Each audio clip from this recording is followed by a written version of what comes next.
আধুনিক পৃথিৱীত ধনী হোৱাটো সকলোৰে এক বিৰাট ইচ্ছা। য'ত ধনী শব্দটো আহে তাত এজন মানুহৰ নাম নল'লে ধনী শব্দটো আদৰুৱা হৈ ৰ'ব।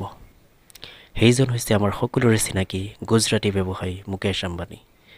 বৰ্তমান সময়ত বিশ্বৰ 9 নম্বৰ আৰু এছিয়া মহাদেশৰ প্ৰথমজন ধনী ব্যক্তি।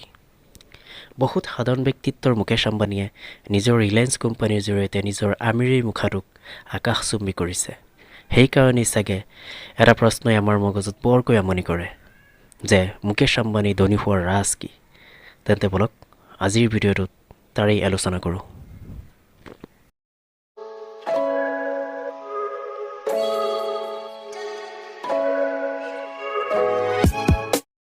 মুকেশ আম্বানীৰ পিতা ধীৰুভাই আম্বানী। তেখেত বাল্যকালত পেট্ৰল পাম্পত পেট্ৰল ভৰোৱা কাম কৰিছিল। 1950 চনত যেতিয়া তেখেতৰ বয়স মাত্ৰ 18 বছৰ আছিল, তেতিয়া তেখেত য়ামেনলৈ গৈছিল আৰু তাত এটা অফিচত ক্লাৰ্কৰ কাম কৰিছিল। তাত থকা অৱস্থাতেই ধীৰুভাই আম্বানীয়ে গম পালে যে য়ামেনৰ কইনৰ ভিতৰত সোণ আছে, যিটো কইনৰ মূল্যতকৈ অধিক। ধীৰুভাই আম্বানীয়ে তেতিয়া কইন কিনিবলৈ আৰম্ভ কৰিলে। কিছুদিন পিছত সেই কইনবোৰ বন্ধ হ'বলৈ ধৰে আৰু সেই সুযোগতে ধীৰুভাই আম্বানীয়ে কইনবোৰ গলাই লাখ লাখ টকা উপাৰ্জন কৰে।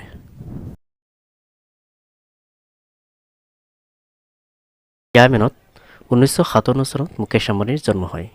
তেতিয়াও কিন্তু সিহঁতৰ পৰিয়াল ইমান চহকী হোৱা নাছিল।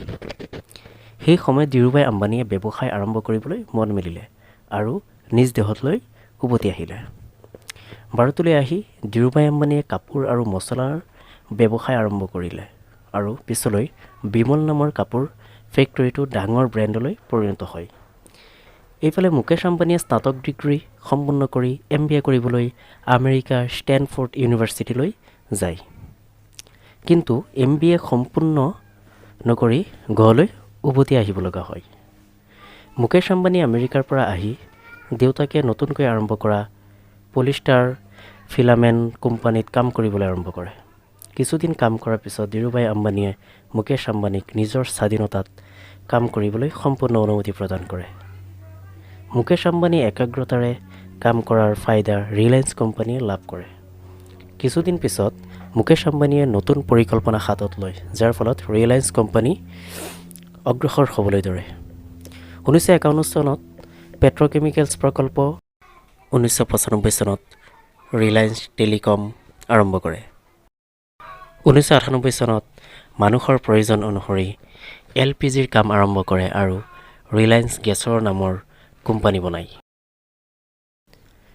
এনেকৈয়ে কাম কৰি কৰি সফলতাৰ জখলত আগবাঢ়ি গৈ থাকিল। 2002 চনত ধীৰুভাই আম্বানীৰ মৃত্যু হয় আৰু তেতিয়া সম্পত্তিক লৈ দুই ভাই ককাইৰ মাজত বিবাদৰ সৃষ্টি হয়, যাৰ ফলত ৰিলায়েন্স কোম্পানীৰ বহুত লোকচান হ'বলগীয়া হয়। পৰৱৰ্তী সময়ত মুকেশ আম্বানীৰ মাতৃয়ে দুয়োৰে মাজত সম্পত্তিৰ ভাগ বতৰা কৰি দিয়ে। মুকেশ আম্বানীৰ ভাগত পৰে ৰিলায়েন্স কোম্পানী আৰু ৰিলায়েন্স পেট্ৰকেমিকেলছ। ভাগ বতৰা কৰাৰ পিছত মুকেশ আম্বানীয়ে নিজৰ কোম্পানীৰ নতুন গতিৰে আগবঢ়াবলৈ আৰম্ভ কৰে। 2006 চনত ৰিলায়েন্স কোম্পানী ৰিটেইল মাৰ্কেটত ভৰি দিয়ে, যিটো আজিৰ দিনত ৰিলায়েন্স ফ্ৰেছ নামেৰে গোটেই দেশতে অধিক জনপ্ৰিয়। 2010 চনত ৰিলায়েন্স ইনফোকম ব্ৰডবেণ্ডৰ আৰম্ভ কৰে, যাৰ প্ৰকৃত ৰূপ 2016 চনত সকলোৱে দেখিবলৈ পালে। ইয়েই ৰিলায়েন্স কোম্পানীৰ আটাইতকৈ ডাঙৰ পৰিৱৰ্তন আছিল। 2016 চনত ৰিলায়েন্স টেলিকমে জিঅ' আৰম্ভ কৰে, যি ইনফোকম ব্ৰডবেণ্ডৰ এক ডাঙৰ ৰূপ আছিল। ইয়াৰ পিছত জিঅ'ই ভাৰতৰ টেলিকম ইণ্ডাষ্ট্ৰীৰ ৰূপৰেখাই সলনি কৰি দিলে। সেই বছৰতেই জিঅ'ই লাইফ নামৰ 4G মোবাইল ফোনৰ আৰম্ভণি কৰে, যিটো 2016 চনত অধিক বিক্ৰী হোৱা মোবাইল ফোন আছিল। জিঅ'ই টেলিকম কোম্পানীৰ সকলো ক্ষেত্ৰতে পৰিৱৰ্তন আনিছিল আৰু কিছু সময়ত 35 কোটি গ্ৰাহক বনাবলৈ সক্ষম হয়। 2019 চনত প্ৰায় $11,679 কোটি আয় কৰে। ইয়াৰ পিছত জিঅ' কোম্পানীয়ে জিঅ' মাৰ্ট নামৰ শ্বপিং মল ভাৰতৰ 200টা চহৰত আৰম্ভ কৰে। ৰিলায়েন্স ইণ্ডাষ্ট্ৰী, মিডিয়া, ফিল্ম আৰু মিউজিক কোম্পানীতো কাম কৰিবলৈ আৰম্ভ কৰে। এই সকলোখিনি কৰাৰ পিছত যাৰ বুদ্ধি আছিল তেওঁ হৈছে মুকেশ আম্বানী। বৰ্তমান সময়ত ৰিলায়েন্স ইণ্ডাষ্ট্ৰীৰ মূল্য $8,770 কোটি। মুকেশ আম্বানীৰ কাহিনীটো আপোনাৰ কেনেকুৱা লাগিলে কমেণ্ট কৰি জনাব। আৰু যদি ভিডিঅ'টো ভাল লাগে তেন্তে লাইক আৰু শ্বেয়াৰ কৰিবলৈ নাপাহৰিব। ধন্যবাদ।